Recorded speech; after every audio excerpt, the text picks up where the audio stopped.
আসসালামু আলাইকুম। আমরা খেলার সম্পূর্ণ পরিস্থিতি নিয়ে ফেলেছি। কালকে আমরা বসবো। আগামীকাল আমরা ওই দেখেন একটা কত বড় চারি দিয়েছে, ওই দেখুন। আগামীকালকে আমরা বসবো 1টা বাজে। ওই দেখুন আর একটা চারি, কত বড় চারি। 1টা বাজে বসবো। শুক্রবার দিন সন্ধ্যায় উঠবো।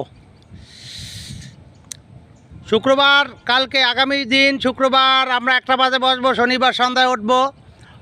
আমাদের সম্পূর্ণ পরিস্থিতি ক্লিয়ার হয়ে গেছে। এখন মাছ মোটামুটি ভালো চারি আছে। যারা টেস্টে আসছিল আজকে 2 জন ভালোই খায়, এর জন্য আর দেরি করব না, আমরা ঠিকই খেলা দিয়ে দেবে। একটা চারি আছে, এই যে এদিকে এই একটা চারি দিয়েছে, এই দেখুন এই একটা চারি।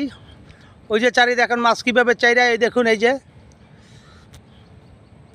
আশা করি ইনশাল্লাহ খেলা ভালো হবে। শুক্রবার 1টায় বসবো, শনিবার সন্ধ্যায় উঠবো। যারা খেলতে ইচ্ছুক আমি পেজে নাম্বার দিয়ে দেবো, এই নাম্বারে যোগাযোগ করবেন।